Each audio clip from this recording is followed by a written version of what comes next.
सवाल है वो यही है कि बीजेपी को इतनी प्रॉब्लम राहुल गांधी के बोलने से क्यों है?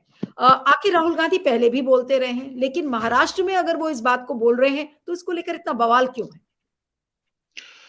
देखिए नीलू जी, बीजेपी को राहुल जी के वक्तव्य से कोई परेशानी नहीं है। परेशानी राहुल जी को सावरकर जी से और भारतीय जनता पार्टी से है। इसलिए वो जगह जगह इन चीजों को बोल रहे हैं।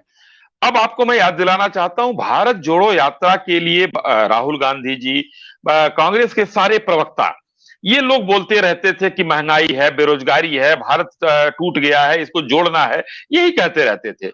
लेकिन इस बीच में राहुल जी ने दो प्रेस कॉन्फ्रेंस किए। पहला प्रेस कॉन्फ्रेंस किया, उन्होंने कहा कि हम आरएसएस की विचारधारा के खिलाफ हैं, इसलिए हम भारत जोड़ो कर रहे हैं। दूसरा प्रेस कॉन्फ्रेंस किया, उसमें उन्होंने कहा कि सावरकर जी ने ये कहा, इसलिए एक दूसरा प्रेस कॉन्फ्रेंस हो गया, इसलिए हम भारत जोड़ो कर रहे हैं। तो राहुल गांधी जी खुद ही अपने मूल मुद्दे से भटक गए कि भारत जोड़ो यात्रा क्यों कर रहे हैं वो। तो भाजपा कहीं नहीं डरी है, वो महंगाई के खिलाफ लड़ रहे हैं, बेरोजगारी के खिलाफ लड़ रहे हैं, या आरएसएस और सावरकर के खिलाफ लड़ रहे हैं, ये उन्होंने खुद क्लियर कर दिया।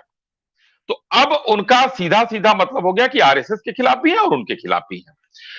अब आते हैं हम मूल मुद्दे पर। मूल मुद्दे पर इनका सवाल जो राहुल जी ने उठाया था, सवाल, उस सवाल के जवाब में मेरा यह है कि उन्होंने लाइन जो दिया था, उन्होंने ये कहा था नीलू जी, कि इन्होंने चिट्ठी लिखा, माफी मांगा, सब कुछ किया। चलिए, माफी तो मांग लिया। अब इस माफी नामे में दो चीजें हैं। शिवाजी हमारे देश के सबसे वीरों में थे, कहीं कोई कमी नहीं थी। एक सेट फॉर्मेट होता था पहले, प्रेस्क्राइब फॉर्मेट, उस पर लिख के सब लोग चिट्ठियां भेजा करते थे। शिवाजी ने, उनके वीरता पर कोई संदेह नहीं है, औरंगजेब को 5 बार चिट्ठी लिखी, तो क्या हम उसको माफी नामा बोलेंगे? 5 बार चिट्ठी लिखी उन्होंने, क्या उनकी वीरता में कमी हो गई? नहीं हुई।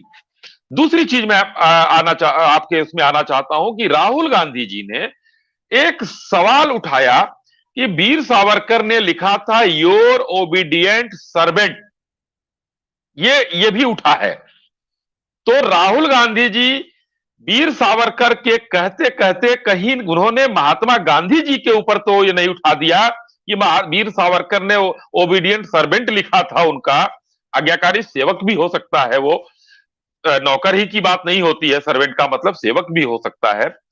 महात्मा गांधी जी ने 20 जून 1920 को एक पत्र लिखा था वायसराय लॉर्ड चेम्सफोर्ड को, जो उस समय के जो है बैरिस्टर हुआ करते थे, वो वायसराय हुआ करते थे, और उन्होंने उस पत्र के नीचे लिखा था योर ओबीडियंट सर्वेंट। तो क्या सावरकर के तरफ उंगली उठाते उठाते उन्होंने महात्मा गांधी के तरफ उंगली उठा दिया है? ये बहुत महत्वपूर्ण बात है नीलू जी। राहुल गांधी जी ये भूल जाते हैं कि उनकी पार्टी क्या कर रही है। माननीय मनमोहन सिंह जी बिल ले आते हैं और वो कागज लहराते हुए फाड़ते हैं। मैंने शायद आप ही के यहाँ कहा था कि उनको जाना चाहिए गुजरात और महाराष्ट्र और 2-4 कागज लहराने चाहिए, फाड़ने चाहिए। वो शुरू हो गया उनका ड्रामा। और राहुल गांधी जी के साथ ये ऐसा क्यों होता है कि वो चीजों को भूल जाते हैं? जी नीलू जी।